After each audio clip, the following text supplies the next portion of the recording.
With all the talk of Jada Street Fighter toys lately, and me picking up two of their best figures this past month, in Blanca and Sagat, and then with the recent release of Retro Classics on Xbox Game Pass, where I got to play two of my favorite games of all time, this kind of happened organically.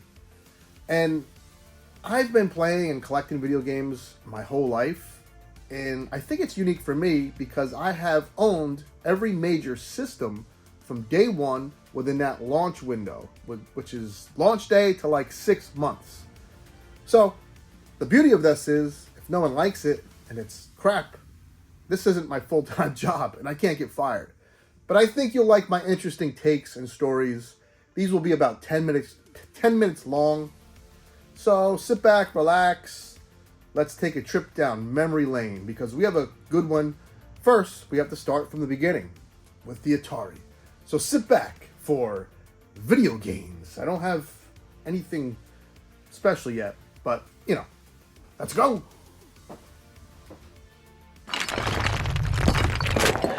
Talk games, yes, you and me, baby. Talk games. I can't take it anymore. It's Talk Games. I'll blow this town to smithereens. Time bombs. Try to get up there in time, SpiderMan. Watch me cut my web, Goblin. Watch yourself fall, Silk Slinger. Gotta stop the bombs in time. If I don't get you, webhead, my diagnostics will. Holy Hannah! And you're running out of fluid. Is this more action than even Spider-Man could handle? SpiderMan, a video game from Parker Brothers, the ones to beat. So last week, Xbox announced Retro Classics because they purchased Activision about 3 years ago. So why not use all these older titles in any way you can? It's on Game Pass, it's free, and I was so pumped to see Hero and Pitfall 2 on there. And it got me thinking, why not talk about my life through video games and where it started, where it is now? Why not? See where it goes, see what happens. And today, we will start with the Atari 2600. My dad was a Harley guy, a Marlboro guy, Budweiser, football watching, drinking guy. And he was blue collar to the bone. But he was also one of them dads where if new technology was there, he wanted it day one. From HBO box, they called it back in the day, to a VCR, to a CD player. And to my surprise, we were walking around Lloyd's, mom was clothes shopping. I was looking at toys. And this is back when your parents would let you sit in the toy section and shop. Very different times, very different times. And I see my father and mother come around the corner. And again, there was commercials, but sometimes things would just appear in stores. It was very different. Now you have the internet, everything's announced months before it's released. There's the hype train that has to get started, right? So my dad comes around the corner with this huge box on his shoulder. And of course I was like, what? What is that, Dad? He was like, I don't know. The guy told me this is fun. Figured we'd give it a try. And I just thought it was for me. I was like, well, what are you and Mom going to do? And he's like, we'll just sit there and look at each other. And that joke, and the image of him with that Atari 2600, he looked like Schwarzenegger in Commando with the log to me. Truly looked like my hero. All the games were on the back of the box, like pictures. I'm looking at these games on the car ride home. We hook it up. We play combat for hours. And my mom literally did just stare at the wall, or no cell phones back then. I think she read the freaking TV guide. And eventually my dad grew tired of it, and it was put in my room. And the Atari, the great thing about the Atari is this. Of course, there was the arcade, but besides Pong, there was no other home consoles at the time. Coleco and Intellivision came a few years later, but Atari was the thing, man. Atari was the thing. There was no big competition And what that allowed for us was to enjoy every single game, even E.T. When E.T. came out back then, we didn't trash it. We didn't hate it. It was just another good game for the Atari. Pac-Man didn't look like the arcade. Looked very blocky, but we had nothing. We didn't expect arcade graphics to be at your house. We didn't even expect the Atari to be at your house. It was a true luxury to have something so unique and fun that you could manipulate with a controller. So there was never a time where you were like, oh, this sucks. Or now we as gamers, as consumers, something sucks. Look at a trailer.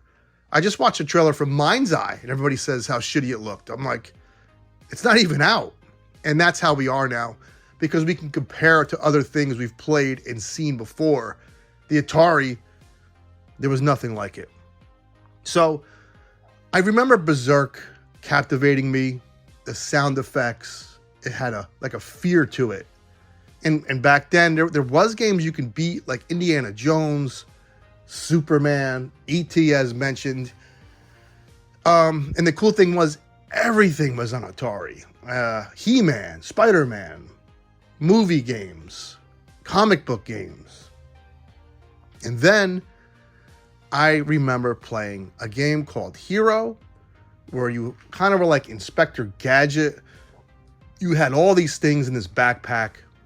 You had to blow up walls and rescue these cave dwellers. And I played it not for points, but to save all these men trapped in a cave. You felt like a hero. And in my opinion, the best game on the Atari is Pitfall 2. And that's on that app, Retro Classics app. Pitfall 2, first of all, it had music. A lot of games for the Atari just had sound effects. They didn't have music. Sure, a song would start in the beginning. You'd hear the Star Wars theme in the beginning or the Superman theme for a second. But Pitfall 2 had a genuine soundtrack from beginning to end, and it was a true adventure. If you saw a big pool of water, you can jump in it and swim. If you found an item like this balloon thing here, you needed it to get to another part of the map. In my opinion, revolutionary. We talk about Mario being the, Mario Brothers reinventing games, but Pitfall and Pitfall 2, really the first platformer. And Pitfall 2, in my opinion, is the first true adventure game. And there was actually a game called Adventure as well on the Atari. The Atari 2600, man. And the games, had paddles, and it had great two-player games. And it was a beautiful looking system with the wood grain.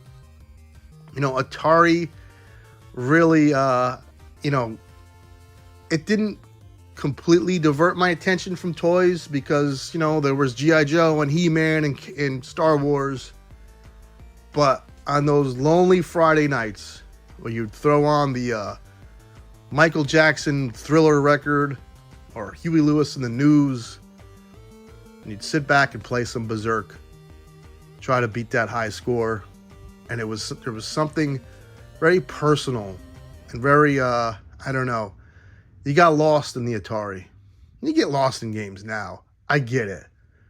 But Atari was the first time I got lost in my television. Next time I do this will be the Nintendo. We are going to go in chronological order. As always, take care, have fun. If you don't mind, leave a like and subscribe. Till next time. I got games going up to the freaking ceiling. Beards too. Yo, you ain't reviewed shit. What? You think it's getting too weird around here? Absolutely. Woo! Like, comment, subscribe. Yeah!